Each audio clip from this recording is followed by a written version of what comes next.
தென்னாடுடைய சிவனே போற்றி, எந்நாட்டவர்க்கும் இறைவா போற்றி. கடம்ப வனம் மதுரையாக மாறியது எப்படி அப்படின்னு திருநகர் கண்ட படலத்தில் பார்க்கலாம். இந்த தெய்வீக மனம் வீசுகின்ற அந்த கடம்ப வனத்தில் இறைவன் எழுந்தியிருந்த கிழக்கு பக்கத்தில் மன ஊர்னு ஒரு இடம் இருந்தது. அந்த இடத்த தலைமையிடமாக கொண்டு ஒரு குலசேகரன் என்கிற பாண்டிய மன்னன் ஆட்சி புரிந்து வந்தான். அந்த சமயத்தில் அதே ஊரில் தனஞ்சயன் என்கிற வணிகன் பெரும் சிவன் பக்தனாக வாழ்ந்து வந்தான். அவன் நிறைய புண்ணிய காரியங்களையும் செஞ்சு வந்தான். ஒரு நாள் பல ஊர்களுக்கு சென்று வாணிபம் முடித்து தன் ஊருக்கு திரும்பிக்கிட்டு இருக்கும்போது கடம்ப வனம் வழியாக வந்துட்டு இருந்தான். இப்போ ரொம்ப நாழி ஆயிடுச்சு, இரவு நேரம் ஆயிடுச்சு. அங்கேயே இரவு தங்கிட்டு பொழுது விடிஞ்சதும் தன்னுடைய ஊருக்கு போகலாம் அப்படின்னு முடிவு பண்ணி அங்கே தூங்கிறதுக்கு தக்க இடம் பார்த்து கொண்டிருந்தோம். அப்பொழுது ஒரு இடத்துல ஒளி பொருந்திய விமானம் ஒன்றையும் அதனை 8 யானைகள் தாங்கி கொண்டிருப்பதையும் அதன் நடுவே லிங்க திருவுருவாய் சொக்கலிங்க பெருமான் எழுந்தருளிருப்பதையும் பார்க்குறான். இறைவனை வணங்கி அங்கேயே தங்க முடிவு செய்தோம். அன்று திங்கட்கிழமை இரவு நேரம் தேவர்களுக்கு உகந்த நேரம். தேவர்கள் வானத்திலிருந்து இறங்கி பெருமானை வணங்கி இரவு முழுதும் நியம நிஷ்டைகளுடன் சிவ பூஜை செஞ்சு விடிஞ்ச பின்ன தேவலோகம் திரும்பிடுறாங்க.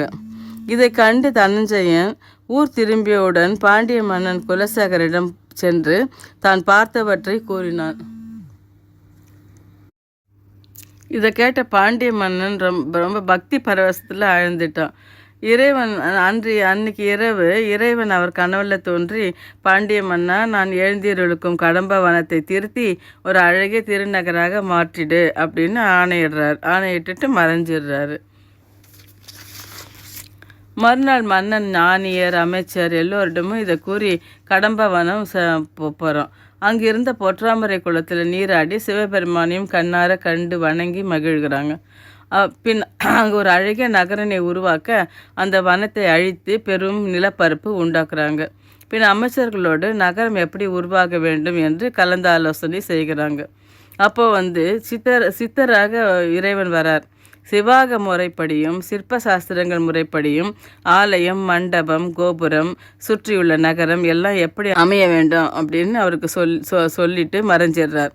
மன்னனும் அங்கு வேத பத்ம மண்டபம், அர்த்த மண்டபம், மகா மண்டபம், உற்சவ மண்டபம், யாகசாலை, சுற்று பிரகாரங்கள், சுற்று மதில்கள் எல்லாம் திருக்கோயிலை எல்லாம் செஞ்சு திருக்கோயிலை எழுப்புறாரு. இந்திரன் அமைச்ச விமானம் இருக்கு இல்லையா, இந்த இந்திரன் அமைத்த விமானத்தை சுற்றி தான் இந்த எல்லாம் பண்ணுறாங்க. அதை நடுவில் வச்சுக்கிட்டு இப்பொழுதும் அந்த இந்திர விமானம் தான் சொல்கிறாங்க. 8 கல்யாணைகளை இப்போவும் பார்க்கலாம். பின்னர் அந்த கோயிலை மையமாக கொண்டு எல்லா வீதிகள், அம்பலங்கள், நாடக சாலைகள், தங்குமிடங்கள், கல்வி சாலைகள், தர்மசாலைகள் எல்லாம் கோயிலை சுற்றி அமைக்கிறாங்க. பின்னர் அழகிய அரண்மனையும் அவர் தனக்கோசரம் எழுப்பிக்கிறாரு. அழகிய நகரம் உருவாயிடுச்சு. இப்போ அதற்கு நல்ல முறையில் சாந்தி செய்யணும் அப்படிங்கிறது மன்னர் விரும்புகிறாரு.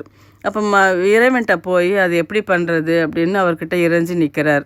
அப்போ இறைவன் தன்னுடைய சடாமுடியிலேருந்து உள்ள சந்திரக்கல்லையில் இருக்கிற அமுதத்தை சிறிது ஒரு துளி எடுத்து அந்த மதுரை நகர் மீது தெளிக்கிறார். இந்த அமுத துளி நகரை தூய்மையாக்குகிறது. இறைவனால் அருளப்பட்ட மதுரமான அமுத துளி காரணமாக மதுராபுரி அப்படின்னு அழைக்கப்பட்டது. இப்போவும் அந்த கோயிலில் 6 கால பூஜையும் நடக்க ஆரம்பித்தது. பின்னர் பல மன்னர்கள் பல கோபுரங்களை கட்டி கோயிலை விரிவுபடுத்தியிருக்கிறாங்க. கோயிலை சுற்றியுள்ள வீதிகளுக்கு தமிழ் மாதத்தோட பேரையும் வச்சுருக்காங்க. ஆவணி வீதி, மாசி வீதி, அந்த மாதிரிலாம் இருக்குது. இந்த தலத்தை தரிசித்தாலோ பெயரை படித்தாலோ கேட்டாலோ முக்தி என்று நம்புகிறார்கள்.